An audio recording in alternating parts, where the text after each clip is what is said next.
Hey guys, Razorbeam here. Today I'm going to be taking a look at the Transformers Generations Prime Wars Prime Masters. Power of the Primes Prime Masters. So, first one I'm going to look at is Micronus with Cloudburst decoy armor. So this is him in the armor at the moment. Uh, I've never had a Pretender toy, but from what I've seen on the wiki, it's a decent representation of the original Cloudburst toy. You can take the guns off the back, and they use a 3mm port, which is the same size as the Cyberverse ports if you had any of those. And so, yeah, you can see the big gun there.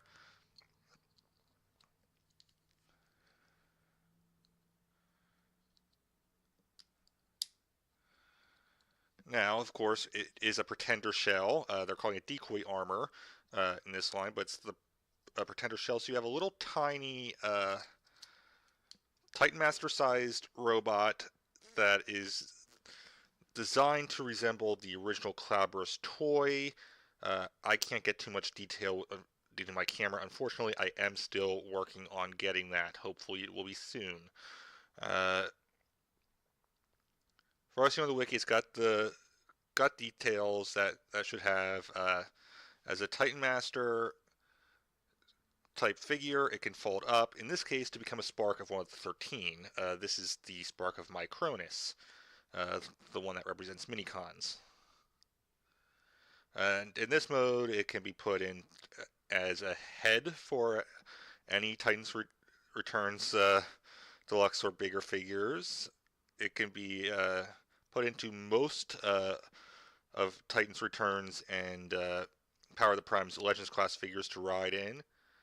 And it's theoretically supposed to be able to fit into the Prime armor that comes with the Deluxe and Voyager figures for Power of the Primes, or into the Matrix that'll come with the Leader class figures. As you can see, it's got a very shiny gold, goldish color plating on there, and you can see that's based off of the Minicon design from Armada, the Minicon logo, I mean. I will show it off with the Prime armors and stuff later on, but that'll be in a different video. Uh, the decoy armor can then turn into a weapon, and I'm not going to show the weapon modes for all of these, or the transformations rather for all of these. I'll probably still show the weapon modes. Uh, and then you just plug in into the Titan Master ports there, and you've got the weapon mode with the spark powering it. Something I forgot to mention is there are holes on the bottom of these decoy armors. They are the same size as the holes on the bottom of Titan Masters, meaning they can ride on the bases and whatnot.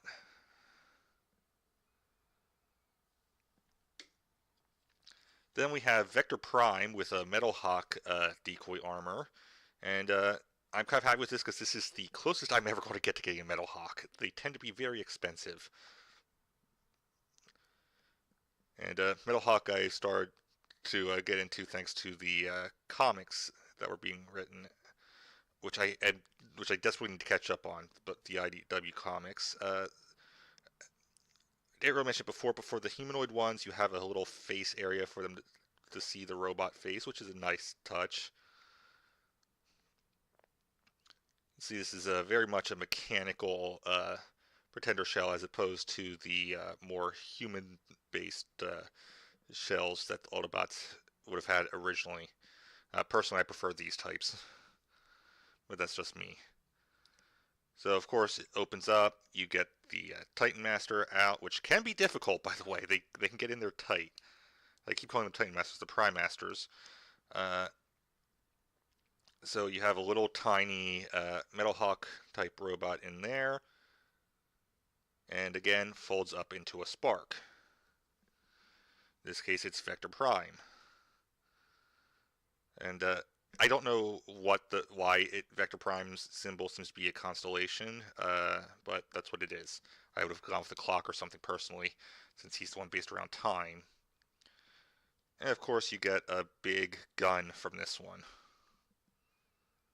And I have to assume that it's a time gun, because, again, Vector Prime's abilities. I also assume that the Cloudburst one is a shrink ray of some sort. Then we have what's probably my personal favorite of these. The Skull Grin Liege Maximo. See, the Skull Grin armor is pretty well named. You've got Grinning Skull on the top, you've got a bone, what I assume is a belt buckle, you've got what I assume are holsters on the side there. And I forgot to mention that you can move the arms on these. They're also connected by pins, so if you want to, you can pop them off. They do not use the same size pin, so you will not be customizing that way. So for Skullgrin, take out the tiny robot, and this one you can see, hopefully, yep, there you go. You can see the tank treads on it from the original Skullgrin toy. And it's got the purple face, purple design, and each of them does have a leg design in there that's meant to represent the original Pretenders in a robot, so that's a nice touch. Once again, you can fold it up, and this is my personal favorite of the Sparks, because this one actually looks like a face, so it's more compatible with the Titan Returns figures than the others are.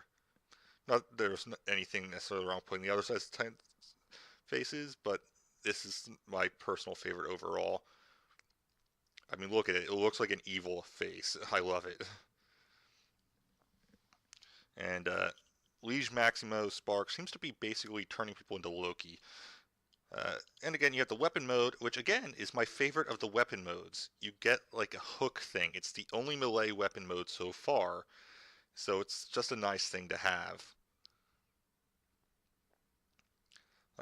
So I personally like these. They're around $5 to $7, so they may not be for you for the size and what you get and the playability you get out of them.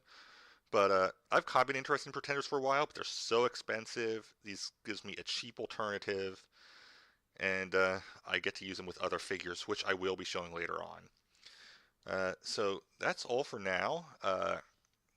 Once again, not for everyone, but I personally like them. Thank you guys for watching. I'll see you guys next time. Have a great time wherever you may be. Bye, guys.